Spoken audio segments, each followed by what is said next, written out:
Bonjour à tous et bienvenue ce matin sur ce webinaire. Donc, témoignage d'un hacker. Ce matin, je suis ravi d'accueillir Julien Métayer, expert sur la partie hacking éthique. Bienvenue Julien. Écoute, je te laisse te présenter rapidement. Salut Jérémy, merci de m'accueillir ce matin à des heures matinales pour ce petit entretien. Donc je m'appelle Julien Métayer, je suis pen tester de métier, donc je fais des tests d'intrusion sur les systèmes informatiques. Et je suis également Red Team Leader, donc des tests d'intrusion réalistes sur les entreprises. Et je fais également beaucoup d'OSINT. Je pense qu'on aura l'occasion d'en parler un petit peu pendant cette session, et en particulier le rapport entre l'OSINT et puis le pen testing, bien entendu. Je suis à Lyon physiquement, donc pas à Paris. Et voilà, en quelques mots, pour ma petite présentation. Ok, merci Julien. Donc pour ma part, je suis Jérémy Kepa, je suis directeur de la BU GRC, donc toute la partie gouvernance, risque et conformité pour le groupe Plénitude. Aujourd'hui, donc le sujet du jour, effectivement, c'est le hacking éthique. Comment se prémunir des menaces? Aujourd'hui, la réalité fait que la cybersécurité, c'est l'affaire de tous. On l'entend tous les jours, tous les soirs au JT de 20h. Une cyberattaque, ça concerne effectivement toutes les entités, tous les secteurs, toutes les entreprises. Il n'y a pas forcément de sélection qui est faite à ce niveau-là. Donc, aujourd'hui, Julien, est-ce que tu as des exemples comme ça concrets à illustrer pour justement parler de tes attaques récentes? Alors, des exemples, il y en a tous les jours dans les journaux, hein. Malheureusement, c'est quotidien, et voire même plusieurs fois par jour. Il y a pas mal d'affaires majeures qui ont eu lieu l'année dernière, hein, pour parler un petit peu de ce qui est avéré. Alors attention de bien faire la différence entre les incidents connus, hein, qui ont été déclarés et qui ont été publiés, et puis tout ce qui malheureusement n'est pas diffusé pour plein de raisons qu'on pourra aborder tout à l'heure. Donc ce n'est qu'une partie, certainement la partie émergée de l'iceberg qu'on peut voir dans l'actualité aujourd'hui. On peut en citer quelques-uns qui ont fait un peu la chronique sur 2024. Début 2024, il y a eu par exemple une grosse fuite de données au niveau des données médicales chez Viamedis et Mediboard, qui sont deux prestataires qui équipent notamment les laboratoires, les hôpitaux, etc. Donc des millions de données, y compris les données médicales, donc des choses assez graves qui ont pu chuter dans la nature. Plus récemment, on a eu nos deux principaux opérateurs téléphoniques, SFR et Free, qui ont subi également des attaques et des extractions de données. Donc plusieurs millions de comptes qui ont chuté dans la nature. Et puis après, on peut également parler d'attaques qui sont plus d'ordre de saturation de délits de service, notamment sur les services d'État, puisque cette année, les chiffres de cybermalveillance nous disent que 800 services d'État ont été attaqués. Donc c'est pas rien, principalement pour des motivations politiques, hein, les Jeux Olympiques, la guerre en Ukraine, à Gaza, donc plein d'explications qui font qu'aujourd'hui les services publics français sont la cible d'attaques. Et puis on peut également citer beaucoup d'attaques cette année de type ransomware sur beaucoup de mairies, les hôpitaux, les organismes publics, pas mal, et puis pas mal de data leaks également, pour ne citer que cela parmi d'autres. La liste est longue malheureusement. Auchan, Direct Assurance, France Travail, la Fédération française de football. Voilà, la liste est longue et sans fin, et malheureusement s'allonge encore un petit peu tous les jours. Ouais, tout à fait. Et aujourd'hui, c'est vrai que c'est une information grand public, hein. Comme je le disais, ça paraît tous les soirs au JT à 20h. C'est devenu effectivement un peu le lot quotidien. Ok, merci Julien pour cette illustration. Avant de rentrer dans le vif du sujet, je rappelle juste aux participants que vous avez la possibilité de poser des questions dans le chat.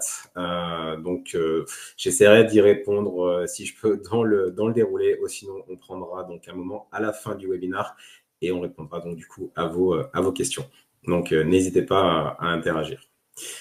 Le webinaire ce matin est également enregistré. Vous aurez donc accès au replay et je vous laisserai également consulter la chaîne Webiteo Plénitude directement où vous retrouverez l'intégralité des webinaires déjà réalisés. Ok, très bien, Julien. Donc, avant peut-être de repartir sur vraiment le hacking éthique et tout ce qu'on peut effectivement évoquer à ce sujet, je te propose peut-être de redéfinir un peu certains termes clés. On parle de hacking éthique, non éthique, de pen testing, red team, blue team, losint. Est-ce que tu peux nous redéfinir un petit peu les termes pour mettre un petit peu de clarté dans tout ça? Un peu de clarté dans tout ça, vulgariser un petit peu. On va commencer par le pentesting, qui est le terme le plus connu. Le pentesting, ce sont les tests d'intrusion sur les systèmes informatiques, hein, donc généralement qui se font à distance, c'est-à-dire qu'on va tenter de se comporter comme un acteur malveillant et de pénétrer les systèmes. Donc ça consiste en analyser les vulnérabilités, identifier des ressources, alors que ce soit des serveurs, des réseaux, des routeurs, des bases de données, des objets connectés, d'ailleurs, tout type d'objets ou de services IT, et on va tenter d'identifier des vulnérabilités pour permettre derrière à l'entreprise ou au service concerné de pouvoir refermer les portes et de pouvoir se sécuriser en fonction des résultats des tests. La, pour parler de la notion de hacking ou hacking éthique, le hacking, c'est un terme très vaste, très générique qui englobe tout un tas de profils. Des hackers, il en existe de toutes sortes. Il y a des hackers qui font ça pour s'amuser, il y a des hackers qui font ça pour travailler, il y a des hackers qui font ça pour le challenge intellectuel, il y a des hackers qui font ça par conviction politique. Donc derrière le terme hacker, en fait, on va regrouper énormément de profils très différents avec des méthodes et des objectifs très différents.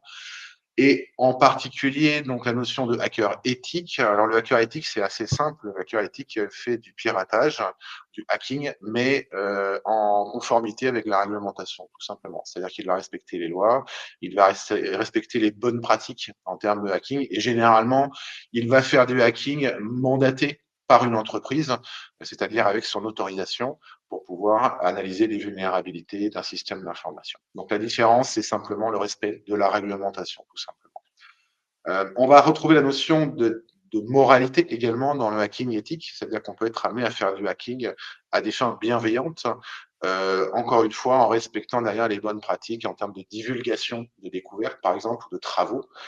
Ça fait partie du hacking éthique qui, lui, n'est pas contractualisé avec l'entreprise.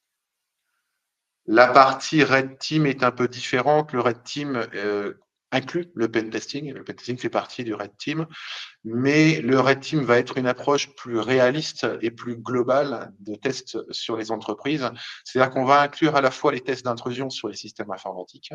On va également inclure des tests d'intrusion physiques sur des bâtiments, par exemple, ou sur des salles serveurs, mais également des tests d'intrusion sociaux de manière à pouvoir collecter de l'information en se faisant, par exemple, passer pour quelqu'un au téléphone, par SMS ou par email, dans le but de collecter des informations, alors soit des informations stratégiques, si on fait par exemple de la veille stratégique, ou des informations techniques qui, derrière, potentiellement, peuvent permettre de faire de l'intrusion sur les systèmes d'information. Il faut bien comprendre que le Red Team, c'est quelque chose de réaliste. Ça va s'écouler, par exemple, sur plusieurs mois. On va être amené à analyser les comportements de l'entreprise, ses réactions aux attaques, et on va s'adapter un petit peu à ces réactions pour adapter les attaques suivantes. Donc, il y a quelque chose de très réaliste et le plus proche possible de la réalité. Concernant le terme OSINT, donc l'OSINT, Open Source Intelligence, alors intelligence au sens anglais du terme, c'est-à-dire renseignement. L'OSINT, ça consiste simplement à trouver de l'information en source ouverte, c'est-à-dire des données publiques accessibles à tous, de manière légale évidemment, dans le but de répondre à des questions, de lever des doutes ou de prendre des décisions. Alors on va faire beaucoup d'OSINT dans le monde de la CTI, donc de la veille cyber, dans le monde évidemment de la cyber-offensive, mais on va également faire de l'OSINT dans le monde des ressources humaines, dans le monde de la veille stratégique, dans tout ce qui est lutte contre la fraude, criminologie. Il y a énormément de domaines aujourd'hui où l'OSINT est utilisé. Donc c'est une compétence un peu transverse qu'on va retrouver évidemment dans la cyber un peu partout. Ok, merci, merci Julien. Et sur ce dernier point, effectivement, on peut réévoquer le fait de toujours faire attention à la divulgation de ces données personnelles sur Internet, parce qu'une fois que la donnée est sur Internet, elle est rarement détruite. Ok, pour illustrer ces différentes techniques et du coup des cyberattaques, est-ce que tu as quelques chiffres, Julien, à partager justement, qu'on puisse justement se rendre compte un petit peu de la réalité aujourd'hui? Ouais. Alors, quelques chiffres que j'ai récupérés récemment. Je me suis basé sur les chiffres fournis aujourd'hui par le ministère de l'Intérieur, par l'ANSSI et par la CNIL, qui sont considérés aujourd'hui comme les chiffres officiels. Alors, il faut faire attention à bien, encore une fois, tempérer ces chiffres, puisque c'est la partie émergée de l'iceberg, c'est-à-dire les incidents qui sont déclarés. On sait parfaitement que la grande majorité aujourd'hui des attaques restent dans la confidentialité ou dans la discrétion. Donc, il faut prendre ces chiffres pour ce qu'ils sont. Ce sont des chiffres simplement officiels. Le premier chiffre qui me semble intéressant et le plus important d'entre tous, c'est qu'aujourd'hui en France, 49% des entreprises ont subi en 2024 ou préalablement une cyberattaque. C'est-à-dire la moitié des entreprises françaises aujourd'hui, même qu'elles soient au courant ou qu'elles ne le soient pas, ont subi une attaque. Le deuxième chiffre intéressant qu'on peut citer, c'est que les principales victimes aujourd'hui des attaques par ransomware, qui sont aujourd'hui une plaie, hein, évidemment, en termes de gestion de crise, c'est 34% sont des TPE ou des PME. Ça, c'est intéressant parce que bien souvent, on a le mythe de penser que la TPE, par sa petite taille, n'est pas la cible d'une cyberattaque. Eh ben non, aujourd'hui, un tiers des entreprises attaquées sont des PME, des TPE, pour plein de raisons qu'on va pouvoir évoquer après. Mais aujourd'hui, c'est évidemment une cible avérée et privilégiée de la cybermalveillance. Un autre pourcentage intéressant, et on en parlera aussi, je pense, longuement après, 87% aujourd'hui des cyberattaques sont liées à des vols de données. C'est-à-dire qu'aujourd'hui, la cyberattaque n'a pas forcément pour but de paralyser le système d'information, ni d'obtenir des informations confidentielles ou de s'introduire sur un système d'information. L'objectif de la cyberattaque à 87%, c'est le vol de données, tout simplement parce qu'aujourd'hui, la donnée, c'est de l'argent. Donc, à partir du moment où il y a de la data, cette data peut être convertie en argent, tout simplement. Encore un petit chiffre intéressant, une attaque sur 5 aujourd'hui est liée à une faille humaine. Donc, intéressant aussi de remettre l'humain dans la cybersécurité, en particulier dans la sensibilisation. Donc aujourd'hui, le vecteur humain, donc le collaborateur d'entreprise en particulier, va être le maillon faible bien souvent de la cybersécurité, et qu'aujourd'hui, alors on peut parler de technique, on peut parler de firewall, on peut parler de plein de choses, mais aujourd'hui, si l'humain n'est pas sensibilisé, et si l'humain n'est pas au cœur des démarches de sécurisation, évidemment, ça reste le point d'accès le plus facile. On va en reparler, je pense, juste après, Jérémy. Oui, bien sûr. Merci pour ce point justement sur les chiffres, hein. Ça permet effectivement tout de suite d'apporter une vision plus pragmatique. Maintenant que tu as pu également nous éclaircir sur les différentes thématiques, les différents mots-clés qui seront utilisés, qu'est-ce que tu peux nous dire aujourd'hui sur les techniques utilisées par les hackers pour se défendre? Il faut effectivement bien comprendre quelles sont les différentes techniques. Donc, on en a plusieurs, hein, le phishing, le man in the middle, le DDoS, l'attaque sociale, la supply chain. Est-ce que tu peux un peu nous expliquer qu'est-ce qu'on peut aujourd'hui rencontrer comme type d'attaque? Alors la liste est également très très longue, donc elle n'a pas vocation en aucun cas à être exhaustive.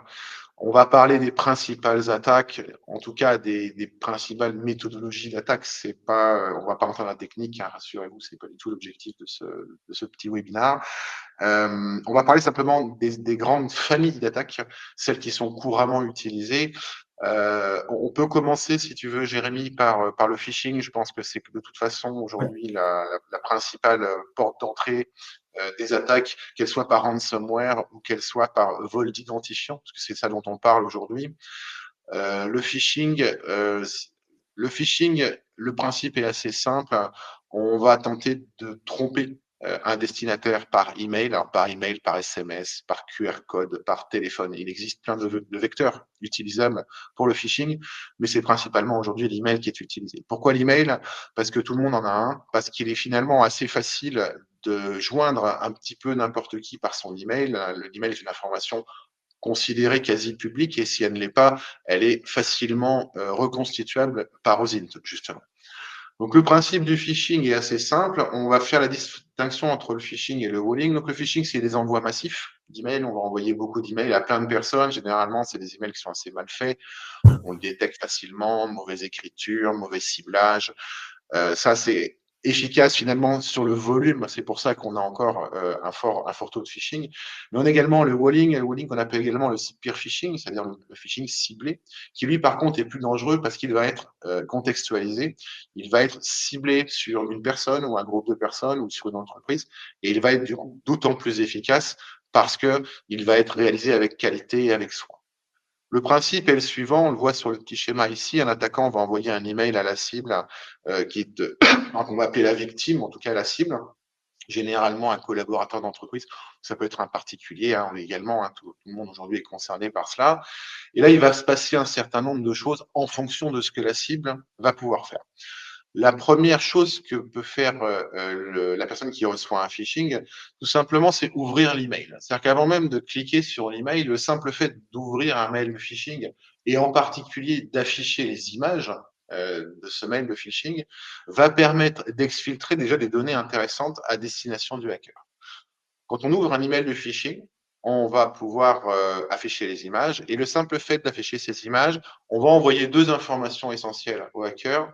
La première, c'est l'adresse IP qu'on utilise, l'adresse IP publique que l'on utilise, donc l'adresse de sa box, l'adresse de son routeur d'entreprise, l'adresse de son téléphone éventuellement. Et derrière, on va envoyer des informations techniques, comme par exemple le type de navigateur utilisé ou le type de messagerie. Ça, c'est déjà des données qui sont très importantes et qui permettent la toute première porte d'entrée du hacker pour mener une attaque derrière de plus grande ampleur. Ce qu'on va généralement retrouver sur les mails de phishing, ce sont des informations qui vont inciter la victime à cliquer sur un contenu. Donc, ça peut être un lien, ça peut être une photo, une image, un document, etc. Donc, généralement, l'objectif, c'est d'envoyer le destinataire de ce mail de phishing vers un site Internet. Alors, généralement, c'est un faux site, c'est-à-dire c'est un site qui a été créé de toutes pièces. Alors, soit la copie, par exemple, d'un site de l'entreprise ou d'un site, ça peut être un extranet, ça peut être un site de gestion documentaire. Enfin, en gros, un site qui va ressembler, en apparence en tout cas, trait pour trait, à quelque chose dont l'utilisateur a l'habitude d'accéder. Et on va tenter de collecter ces informations d'identification, c'est-à-dire généralement son nom d'utilisateur et son mot de passe, tout simplement parce que, comme 60% des utilisateurs dans le monde, les mots de passe sont réutilisés régulièrement, ou en tout cas se ressemblent bien souvent.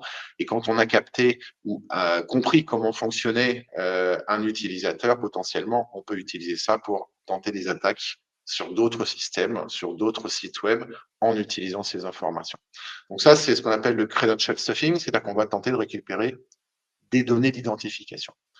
Et puis, dans le cas où il y a, par exemple, dans un mail de phishing, une pièce jointe, potentiellement, si la pièce a passé la barrière des antivirus, elle peut être exécutée par l'utilisateur et, à ce titre, lancer des applications. Alors, les applications les plus connues, il y en a bien sûr les ransomware ou rançongiciel pour respecter un peu la francisation de la chose.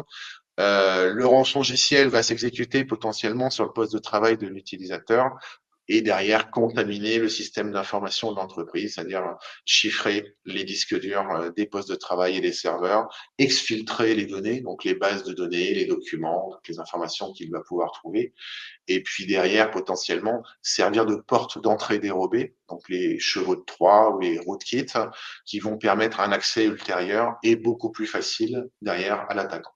Donc le phishing et le walling, il y a plusieurs étages. Et chaque étage, quelque part, va diffuser de plus en plus d'informations et faciliter derrière l'intrusion informatique. C'est pour ça que c'est assez facile aujourd'hui, c'est très facile d'envoyer un email, le contextualiser avec des données OSINT pour potentiellement derrière ouvrir des portes qui ne le seraient pas sans ça. Voilà comment fonctionne aujourd'hui le phishing. Ok, j'imagine du coup qu'on peut associer ça aussi à la partie attaque sociale, puisque comme tu le disais, effectivement, le collaborateur, c'est un vecteur d'accès qui est privilégié et on comprend tout de suite que c'est quand même beaucoup plus facile d'aller effectivement attaquer via un phishing que, par exemple, techniquement parlant, d'aller attaquer un firewall dans une entreprise. Également, et puis ça fait écho à un commentaire justement dans le chat, c'est que c'est vrai qu'aujourd'hui les techniques avec toute la partie outillage IA favorisent des emails de phishing qui sont de plus en plus réalistes et bien faits. Donc attention également à bien se protéger, ça reste vraiment le vecteur d'attaque numéro un, la porte d'entrée numéro un. Donc c'est vraiment une vigilance au quotidien. Dans les différentes techniques, Julien, il y a également la partie DDoS. Alors, est-ce que tu peux un petit peu nous démystifier un petit peu ce terme et parler, voilà, quelles sont un peu les conséquences, par exemple, pour un site web? Alors le DDoS, donc les attaques par déni de service distribué. Le DDoS, le concept est assez simple. On va en fait utiliser un certain nombre de ressources, donc principalement des ordinateurs, qui eux-mêmes ont été compromis. C'est des ordinateurs sur lesquels il y a déjà eu des vulnérabilités et sur lesquels sont installés des espèces de relais, en fait, qui vont permettre de lancer un grand nombre de requêtes à destination d'une seule cible. On appelle ça généralement des zombies. Donc, ce sont souvent des PC, alors soit de particuliers, soit d'entreprises, qui ont été contaminés et qui vont être pilotés de manière parallèle par l'acteur malveillant dans le but de saturer les connexions, alors soit d'un réseau, soit d'un serveur, soit d'un routeur. Le but étant de saturer les connexions et d'empêcher le bon fonctionnement. Donc, un petit peu comme si on ouvrait tous les barrages de toutes les rivières en même temps. Eh ben, la conséquence, c'est un flux difficilement contrôlable et surtout difficilement arrêtable, puisqu'il vient un petit peu de partout dans le monde. Donc, il est très compliqué en fait de filtrer ce type d'attaque. Et l'objectif, c'est de saturer et de couper le fonctionnement d'un système. Aujourd'hui, il est assez facile, encore une fois, c'est ça qui est intéressant, c'est de voir la facilité avec laquelle il est possible de lancer ce type d'attaque, tout simplement parce que ces espèces d'armées de zombies, on peut les louer en ligne. Aujourd'hui, pour quelques dizaines de dollars, on peut louer ce qu'on appelle un botnet, donc un réseau en fait de PC zombies, dans le but d'attaquer pendant une heure, pendant un jour, pendant un mois, une cible. Encore une fois, l'objectif, c'est le déni de service, c'est-à-dire l'interruption de service. Et le but, c'est de paralyser l'activité d'une entreprise ou de paralyser un site internet ou de paralyser, ça peut être des objets. On a des cas, par exemple, aux États-Unis, où c'est les systèmes d'acheminement de l'eau qui ont été paralysés en 2024 par ce type d'attaque. Encore une fois, les motivations sont diverses. Ça peut être des motivations d'ordre commercial, paralyser un concurrent, par exemple. Ça peut être des motivations d'ordre politique, paralyser un site symbolique. Ça peut être également utilisé, ce type d'attaque, pour masquer une attaque plus fine, qu'on appelle le brouillard, potentiellement. Donc, on attire l'attention sur quelque chose de majeur qui va focuser les équipes techniques sur un problème très visible. Pendant ce temps, les attaques plus subtiles passent un petit peu sous les radars, tout simplement parce qu'elles sont noyées dans ce flux d'attaques. Donc, le DDoS, c'est quelque chose qui est difficile à contrer. C'est quelque chose sur lequel il est difficile de l'anticiper également, puisqu'il n'y a pas forcément d'origine ni de choses à surveiller. Il n'y a pas de signe précurseur souvent de l'attaque des DOS. Donc, une attaque malheureusement assez difficile. Parfois, il faut simplement attendre que ça s'arrête. Et c'est là que la résistance de l'entreprise et sa préparation à ce type de choses va pouvoir potentiellement faire la différence. Ok, merci Julien pour ces explications. Également, on en parlait tout à l'heure et juste, je le rappelle, c'est effectivement la faille de la supply chain, donc la chaîne d'approvisionnement pour être en français dans le texte.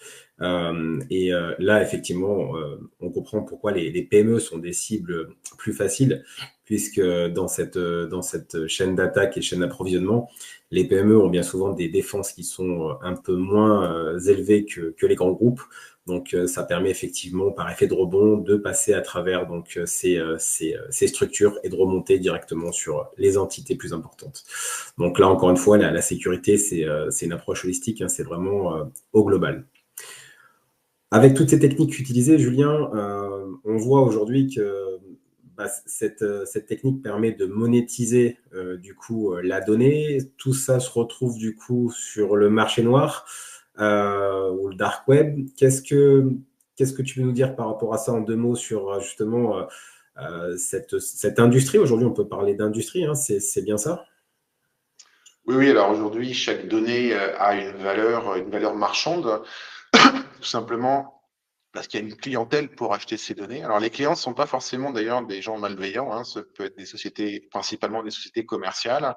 Ça peut être également des sociétés de surveillance. Ça peut être des États. Encore une fois, les acheteurs de ces données acquises illégalement ne sont d'ailleurs pas forcément conscientes de la façon dont elles ont été acquises. Un exemple, aujourd'hui, par exemple, une adresse email au marché noir, ça vaut à peu près 15-20 centimes d'euros. Si on y adjoint les données nominatives comme l'identité, l'adresse, les numéros de téléphone, on peut aller jusqu'à une dizaine de dollars. Et puis quand ces données généralement sont complétées avec des données plus lourdes, comme par exemple des documents d'identité, on peut aller jusqu'à 40 dollars, 50 dollars le profil. Donc, tout ça pour dire que la moindre base de données, quelque part, contenant une information nominative ou une information qui peut être exploitée de manière soit malveillante, soit commerciale derrière, elle a une valeur marchande et derrière, il y a plein de gens qui sont prêts à les acheter. Donc, aujourd'hui, la moindre base de données, prenez un exemple tout simple, vous avez un petit site Internet avec, mettons, 500 clients inscrits sur votre site Internet. Et ben, vous faites le calcul, la base de données, 500 fois 10 dollars, la base de données vaut déjà 5 000 euros, ce qui est quand même pas anodin et ce qui explique aussi beaucoup pourquoi les petites entités ne sont pas exclues en fait des cyberattaques. Ok, ok, merci, merci Julien. Autre point, tu l'as expliqué tout à l'heure très rapidement, on peut revenir un peu dessus, c'est toute cette partie justement pen testing, red team, blue team, ces approches qui peuvent être et qui sont complémentaires, que ce soit de l'audit de conformité vis-à-vis de référentiels, de normes, mais que ce soit également de l'audit technique à travers justement du test d'intrusion. Est-ce que tu peux nous en parler un petit peu pour toi, comment tu vois cette approche? L'approche, donc Red Team, Blue Team, donc le rouge et le bleu, hein, donc le rouge l'offensif, le bleu le défensif, elles sont complètement complémentaires. Aujourd'hui, les équipes de sécurisation, évidemment, font un gros travail pour auditer leur système, pour les mettre en conformité, pour se prémunir des attaques. Mais quelle est la certitude aujourd'hui pour une équipe Blue d'être certain que les portes sont bien fermées et que rien n'a été oublié? Encore une fois, la faille est souvent humaine, hein, l'oubli et l'erreur sont humaines.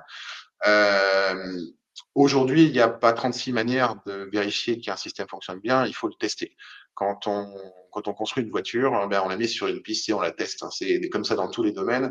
La cyber échappe pas à ce domaine. Donc aujourd'hui, généralement, l'équipe rouge va tenter de trouver ce à quoi l'équipe bleue n'a pas pensé dans le but d'aider à la correction, et ça de manière récurrente.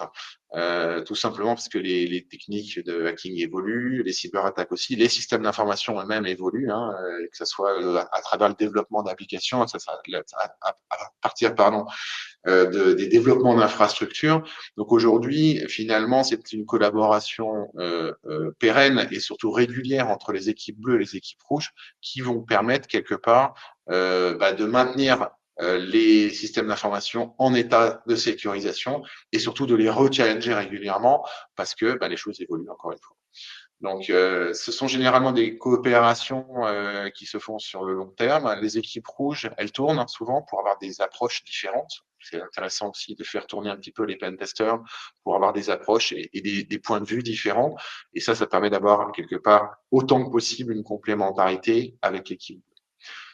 La partie Red Team, elle, va vraiment amener le petit plus, c'est-à-dire tout ce à quoi les hackers simplement numériques n'ont pas pensé. Donc vraiment la partie sécurisation physique, comme je le disais en introduction, sécurisation sociale, sensibilisation également des personnels au phishing et aux autres techniques.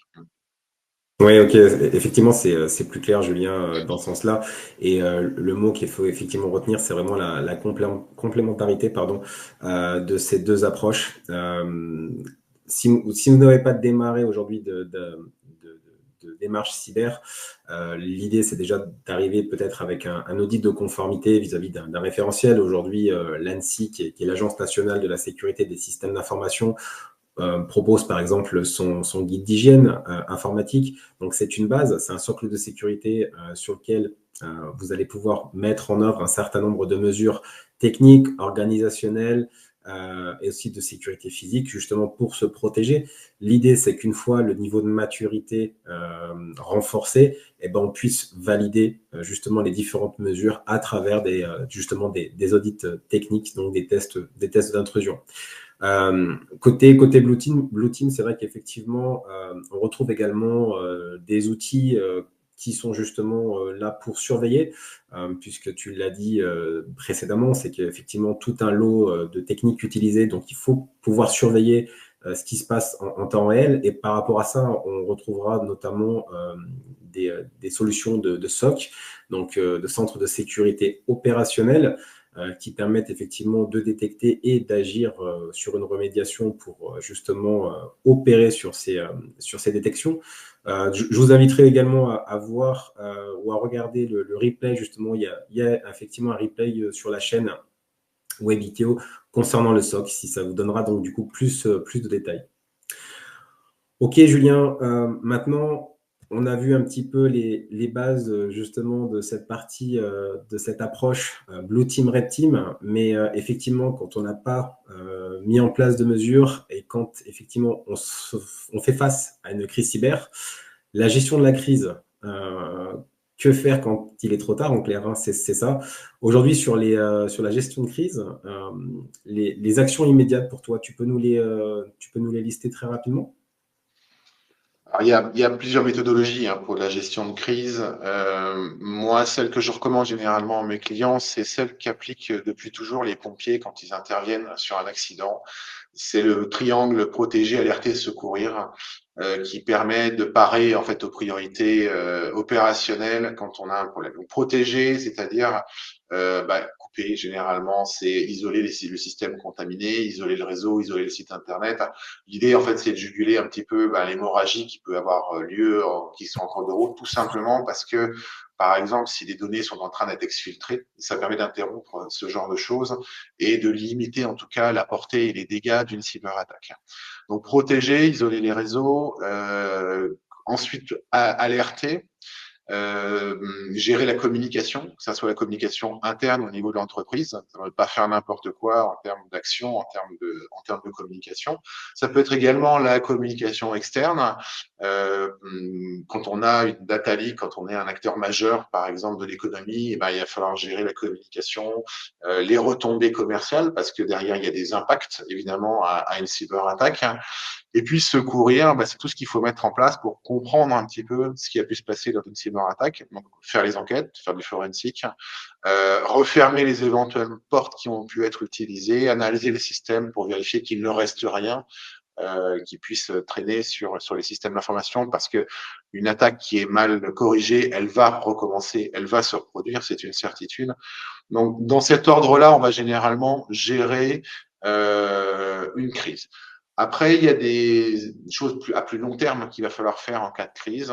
En particulier, on y pense un petit peu moins, mais je pense important de le citer, c'est le suivi psychologique aussi d'une cyberattaque. On ne mesure pas toujours l'impact que ça peut avoir sur les personnes, en particulier les dirigeants d'entreprise, les responsables informatiques. De vivre ce genre d'événement, c'est quelque chose qui est extrêmement stressant, quelque chose qui derrière peut avoir des impacts sur la santé. Donc, important aussi de dire, au-delà des systèmes informatiques, s'occuper des humains quand il y a une crise, ça fait partie de la gestion de crise, tout simplement. Ouais, totalement intéressant, Julien. C'est vrai que pour le coup, ce côté humain, il sera d'autant plus préservé si vous avez mis en œuvre des mesures justement proactives pour préparer justement cette crise en amont, si vous avez mis en œuvre les différentes mesures organisationnelles, si vous avez répété, si vous êtes exercé. Sur des actions post-attaque, bien évidemment, ne pas oublier tout ce qui va être plus réglementaire, donc la déclaration à la CNIL dans les 72 heures, tout ce qui va être déclaration également NIS 2, la directive NIS 2 qui est maintenant donc en vigueur pour les entités concernées. Et là, je vous renverrai de la même manière, donc du coup, sur un précédent replay de la chaîne qui décrit donc du coup toute cette nouvelle directive qui s'applique du coup à un bon nombre d'entités et des PME y compris. Donc, on parlait également du fait de porter plainte et tout ce qui va être analyse forensique. Donc, tu en as parlé rapidement tout à l'heure. L'analyse forensique, elle a pour but d'identifier deux choses. c'est donc du coup le vecteur d'attaque, en fait, la porte d'entrée, savoir effectivement par où sont passés les attaquants et savoir s'il reste encore des traces sur votre système d'information. Donc, bien évidemment, la suite à une cyberattaque, c'est du coup de ne pas reconstruire, c'est de reconstruire pardon, le système d'information de manière sécurisée. On ne va pas juste remettre en ligne une sauvegarde que vous aviez précédemment. Il faut pouvoir durcir le système, fermer les portes qui ont été utilisées. Ok, Julien, sur cette gestion de crise, on a fait un tour assez rapide et pour apporter des solutions plus concrètes sur justement le renforcement de cette posture cyber de manière plus globale. Aujourd'hui, pour moi, l'idée, c'est vraiment d'avoir une approche proactive. Donc, ça reste, encore une fois, tu parlais de l'humain tout à l'heure et je pense que c'est vraiment un point essentiel. Ça permet de préserver l'humain, ça permet de préserver le business, que d'avoir cette approche proactive. Est-ce que tu peux nous donner quelques actions justement à mettre en œuvre sur cette partie sécurité proactive? Comment tu vois l'approche de ton côté?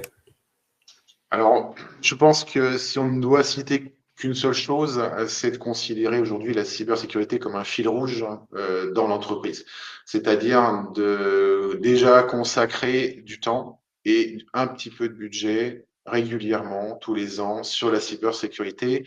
Tout simplement parce que c'est vrai que toutes les PME en particulier n'ont pas forcément les moyens aujourd'hui de s'offrir des pentests, du red team. Ce sont des prestations qui coûtent cher.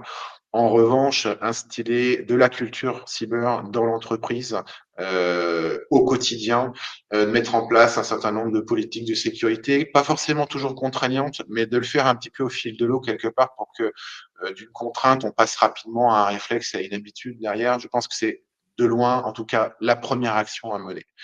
La sensibilisation des équipes aux dangers cyber, aux dangers des données personnelles à propos de l'OSINT, à propos de la gestion des mails de phishing, de la gestion des mots de passe, voilà des grands basiques, on les répète toujours, hein, même si c'est toujours important de le répéter. Et puis de mettre en place, surtout derrière, quand on fait par exemple du développement, eh ben, de mettre en place de la cyber dans le processus de développement d'applications, par exemple. Et puis également, ben, si vous en avez les moyens, de mettre en place des tests réguliers et récurrents au niveau des systèmes d'information. Donc, j'ai envie de dire, ça se passe à la fois du côté bleu, à la fois du côté rouge et en particulier au niveau des humains, puisqu'aujourd'hui, encore une fois, c'est le maillon faible de la cybersécurité. En tout cas, c'est pas le maillon faible, mais disons que c'est le moyen le plus facile aujourd'hui d'accéder à la sécurité de l'entreprise. Donc, l'humain, l'informatique et les tests, aujourd'hui, ce sont des choses qui sont, pour moi, absolument primordiales à partir du moment où on a une vie numérique en tant qu'entreprise. Ouais, Julien, c'est vrai que du coup, j'ajouterais également un élément, c'est qu'aujourd'hui, la cybersécurité, c'est un sujet de direction générale. La cybersécurité, ça ne concerne pas la DSI dans un bureau porte fermée.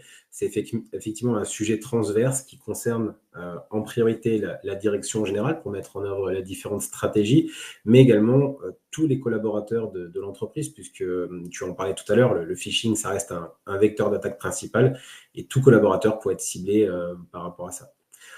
L'avantage en est que de mettre en œuvre justement ces différentes solutions, c'est de réduire les risques. Clairement, l'objectif, il est là.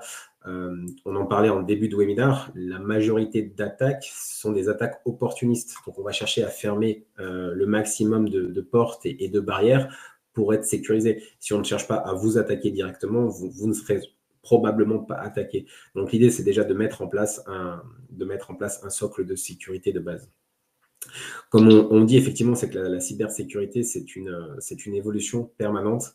Ce n'est pas figé. Le niveau de menace évoluant constamment, donc on arrive toujours à se remettre en question et on est toujours sur une approche en amélioration continue. Donc aujourd'hui, il faut vraiment considérer la sécurité comme quelque chose à revoir en permanence. Et on en parlait, les solutions, c'est exactement une approche d'audit. Déjà, pour commencer, ça permet d'avoir effectivement une photo de l'instant initial, que ça soit un audit de conformité, suivi d'un audit technique avec des tests d'intrusion. Et ça permettra de mettre en œuvre un plan d'action qui soit pragmatique par rapport justement au niveau de risque afférent à chaque entité. Je rebondis sur ce que tu dis, Jérémy, concernant la notion de risque. Le risque, c'est une balance assez simple entre la complexité d'une cyberattaque et l'intérêt qu'elle représente et le temps à y passer. Donc, il y a deux manières de diminuer le risque sur une entreprise. La première, c'est d'augmenter le temps d'attaque, donc c'est-à-dire de sécuriser ces systèmes d'information. Et la seconde, c'est de diminuer l'intérêt, c'est-à-dire d'appliquer en particulier les recommandations RGPD aussi en termes de gestion de données pour limiter les risques et limiter quelque part l'intérêt que peut présenter une cyberattaque.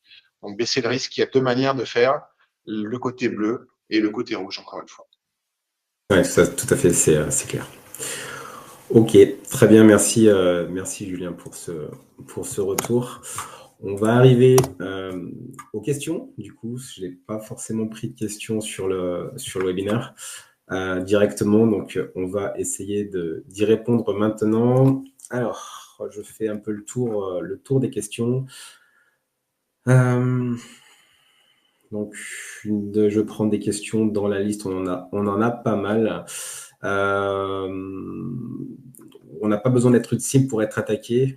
Oui, clairement, c'est évident. Julien, on en parlait juste avant, hein, les attaques par opportunisme, ça reste la majorité des attaques. Julien, tu as un avis? Je vois une question intéressante là sur le chat que j'intercepte.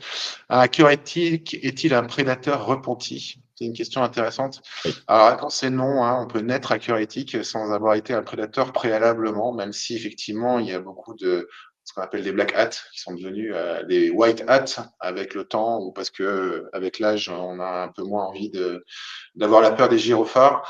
Donc non, pas nécessairement. Il y a énormément d'hackers éthiques qui ont toujours été éthiques, qui n'ont jamais été des prédateurs. Donc la réponse est non à cette question.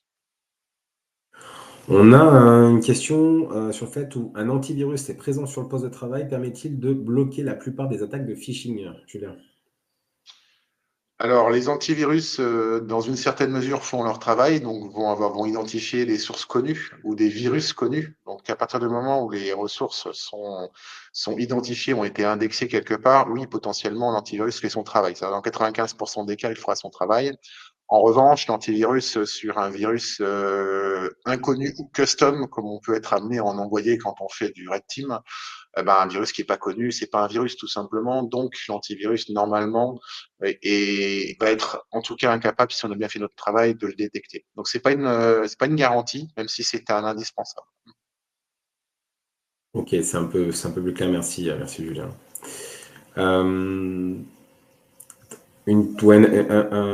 Pas forcément une question, mais effectivement un commentaire sur la faille, c'est l'humain. On revient justement sur ce point important. En fait, on remet aujourd'hui l'humain au centre de la stratégie cyber. La faille, c'est pas l'humain. Je tournerai ça d'une autre manière, c'est-à-dire que c'est le vecteur le plus utilisé, puisque le plus facile d'accès. Donc aujourd'hui, il faut bien évidemment embarquer les collaborateurs dans cette stratégie cyber. Et ça passe justement à travers des sessions de sensibilisation pour tous les collaborateurs. Et bien évidemment, ce n'est pas une solution magique. Donc, c'est effectivement les humains qui vont être sensibilisés au risque cyber. Ça va être également des solutions techniques. Hein, bien évidemment, les deux marchent ensemble. Donc, il faut bien comprendre que c'est bien l'association des deux qui permettra de remonter du coup la posture cyber.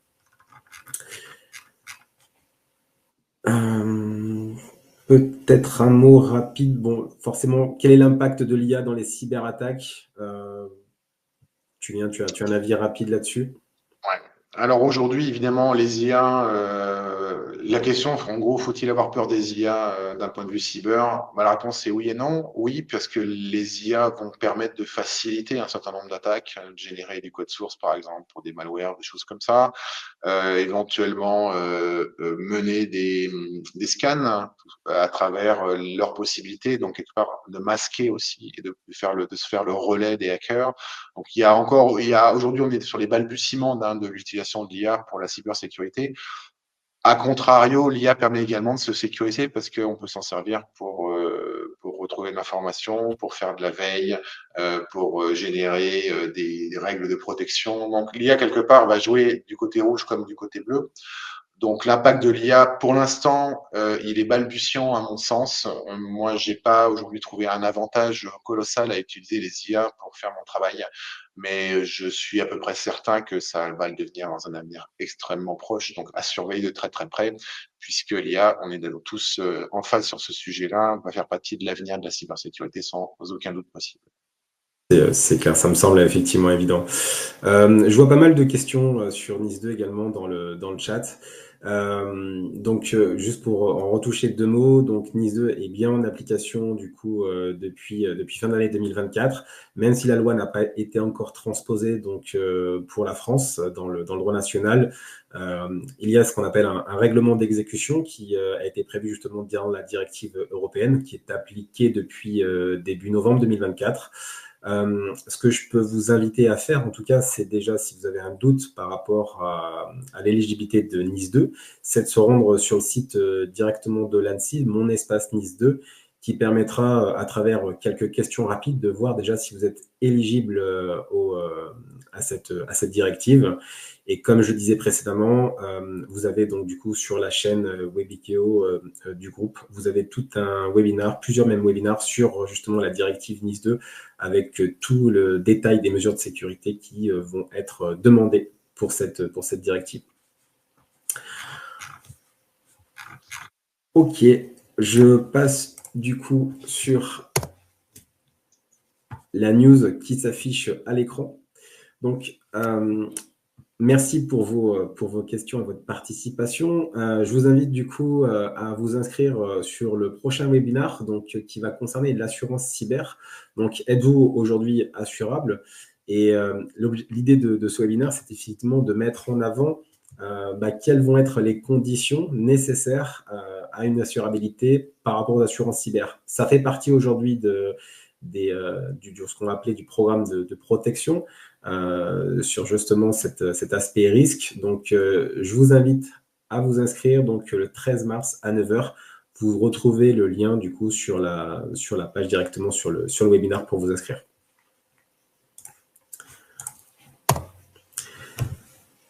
Je vous laisse nos contacts respectifs.